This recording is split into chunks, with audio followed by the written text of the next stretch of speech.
Redditors who knew men caught on to catch a predator before the show, what were they like? I didn't know the person directly, but I worked at a company that had an employee caught on the show. This was particularly problematic, as the company was Nickelodeon Animation. Everyone who knew the guy was actually pretty shocked.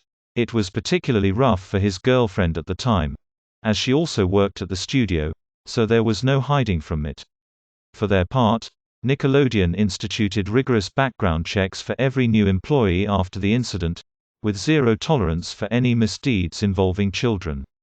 Those background checks are what keeps this law alive though, as the process is much more intensive than any other studio. Oh, I can actually answer this one. He legit was always trying to sleep with men that were way too young for him, albeit just barely legal, and we made jokes all the time to him about how he was going to wind up on that show. We literally called him Herbert. It was the opposite of a, he was the last person I would suspect, situation. I knew the cop from, I think, Florala, Alabama that was arrested on the show. He had guns and rope in his vehicle when he went to meet the girl. Super creepy stuff. When he was a sheriff's deputy in Florida, he would come into my job frequently. So, I didn't know him on a personal level, but I did talk to him on a regular basis. He was a really nice, respectful guy. He seemed to be a good cop too.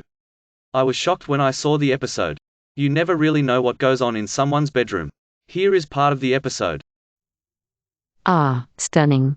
Remember the fine young lad who got caught not once, but twice? Went to my high school. Had a class or two with him. Yes, Matty Nash. He was creepy and kept trying to get me to go to Burning Man. When I told him I didn't think that was a good idea because I had a 10-year-old kid at the time, he said I should bring my kid. Now I don't think he was interested in my kid at all, but I did tell him I thought that would be super creepy to bring a kid to Burning Man with a bunch of people on. This was in 2001. He came over to my house under the guise of talking business and then put the moves on me.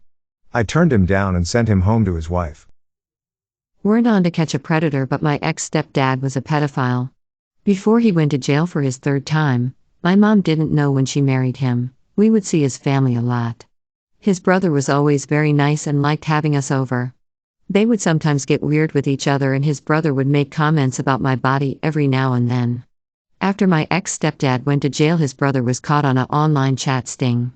He somehow got my contact info when I was an adult and thought it was appropriate to tell me he was attracted to me when I was 12. Weirdly, they both didn't like each other being alone with young girls and at least once referred to the other one as a pedophile. I was too young to really understand it back then. Ever knew one of them, but a guy who sat behind me in high school Spanish ended up being locked up for making child porn. He was a weird guy. Like, almost normal but just real awkward socially. I fortunately don't know any predators, but I did work with a young woman who had worked on the show. She did the post-production voiceovers for the catfishing texts between the detectives and the predators. She was the voice of the non-existent teen girl. Like the I don't know much about sex, I'm only 13 lol stuff. Apparently she was a production assistant or intern at the production office, and one of the producers was like, "We need somebody with a young-sounding voice, you say something," and she did, and he was like, "Perfect. Come with me," and she recorded all the dialogue. Right after she told a bunch of us at work, this was a couple years later at a different job, I went home that night and watched an episode and could tell it absolutely was her voice. Hilarious. I was one dude's RA in university.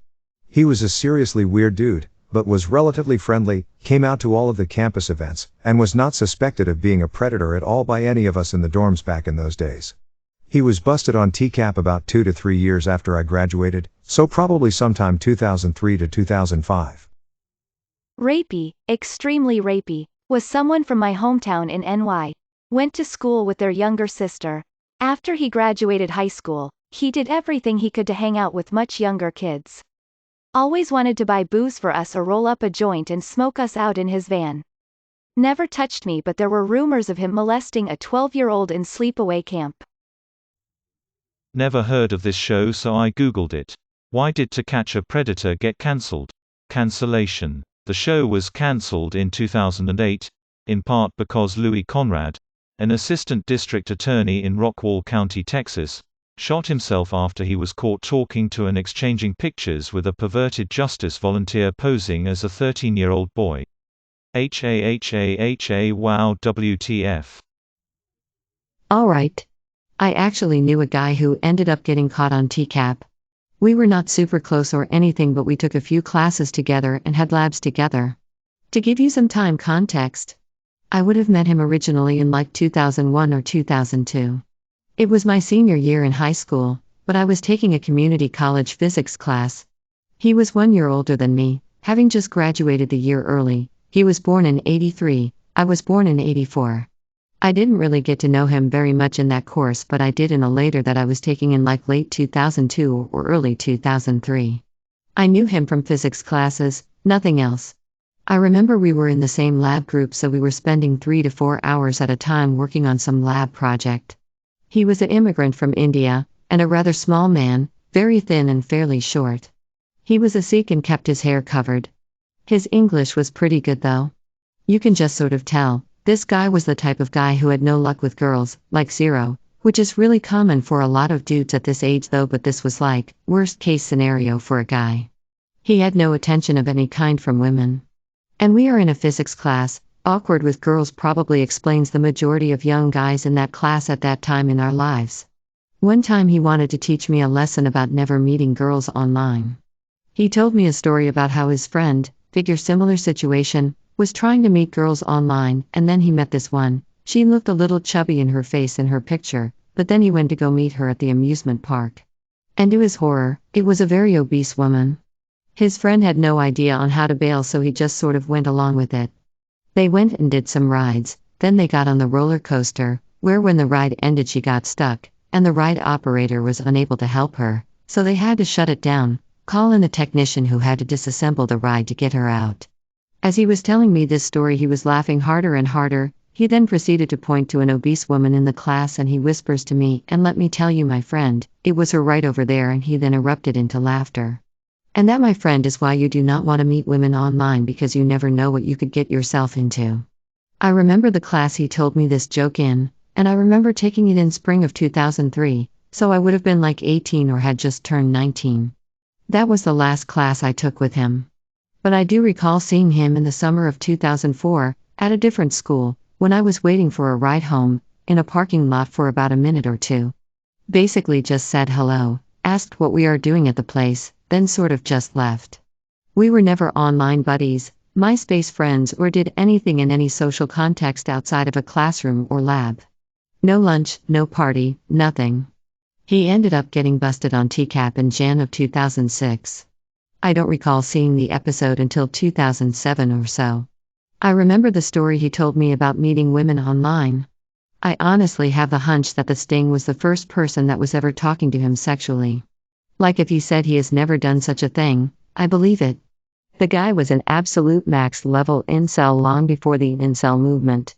I did read the chat log he had with the decoy, and it was pretty sick though. The dude was definitely beep up. If you watched the show, he was the guy who claimed to be into academics and know about the law when trying to talk to Chris Hansen. That was definitely the vibe I remember from in class. My mom used to know one of the guys. Said he was always a nice guy and quick with a joke. She said she was not really surprised to see him where he was when the show was on television. Yep, she had a lot of good things to say about Chris Hansen. These Ask Reddit questions are getting so niche. I love it. May your day be filled with joy and happiness. And please remember to like, share, and subscribe for more quality content every day.